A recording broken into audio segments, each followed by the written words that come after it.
ఓం కాళకాళాయ విద్మహే కాళాతీతాయ ధీమహి తన్నో శ్రీ నరదృష్టి నివారణ కాళభైరవాయ నమో నమః. హరి ఓం.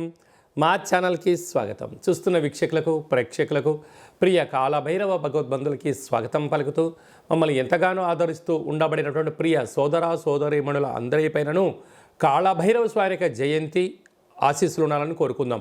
ఈ వీడియో మీరు చూస్తున్నారు అన్నట్టయితే, ఈ వీడియో చూడాలి అనుకుంటున్న అయితే మీకు కాళభైరవ స్వామికి ఆజ్ఞ ఉంది అని చెప్పి గమనించగలగాలి.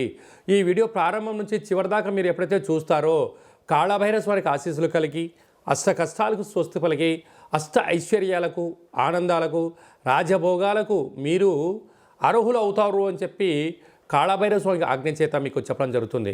కనుక ఈ వీడియోను చూద్దాం, ఆచరిద్దాం, స్వామిని స్మరిద్దాం, ఆయన జయంతి ఆశీస్సులు కూడా పొందుదామని చెప్పి గమనించాలి.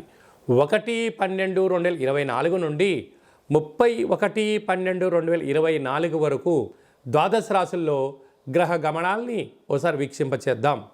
వృషభ రాశిలో గురు సంచార స్థితి శత్రుస్థానంలో, కర్కాటక రాశిలో కుజ భగవానుడు నీచ సంచార స్థితి, కన్యరాశిలో కేతు సంచార స్థితి, వృశ్చిక రాశిలో రవి బుధ సంచార స్థితి బుధాదిత్య రాజయోగము, ధనుసు రాశిలో శుక్ర భగవానుడు సంచార స్థితి, కుంభరాశిలో శని భగవానుడు స్వక్షేత్ర సంచార స్థితి, మీనరాశిలో రాహు సంచార స్థితితో ద్వాదశ రాశుల్లో గ్రహ గమనాలు ఈ విధంగా ఉన్నాయి. కనుక స్వామివారి యొక్క ఆశీస్సులు పొందుదాం, కష్టాలకు స్వస్తి పలుకుదాం, ఐశ్వర్యానికి స్వాగతం పలుకుదాం. అదే కాకుండా 2024 స్వస్తి పలుకుతూ 2025కు స్వాగతం పలుకుతూ ఈ యొక్క సంవత్సరం చివరి ఎండింగ్లో ఎలాంటి యోగాలను పొందాలో కూడా తెలుసుకుందాం.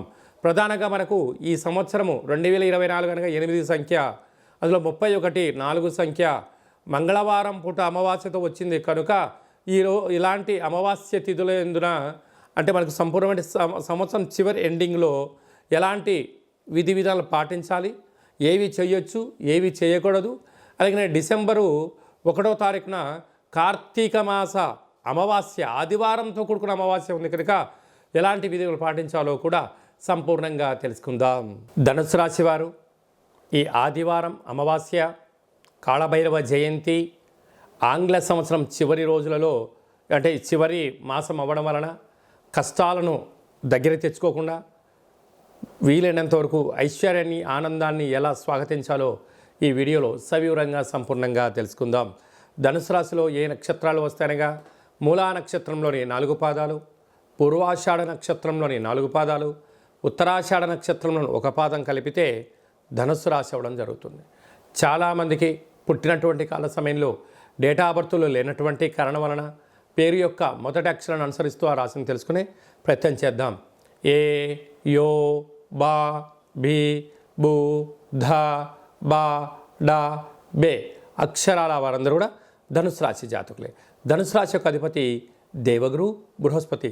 ఈ రాశిలోనే శుక్రుడు సంచారం చేయడం వలన బంగారు ఆభరణాలు, విలువైన వస్తువులు, ల్యాప్టాప్లు, ఫోన్లు, విలాసవంతమైన వస్తువులు కొనుగోలు చేయాలి.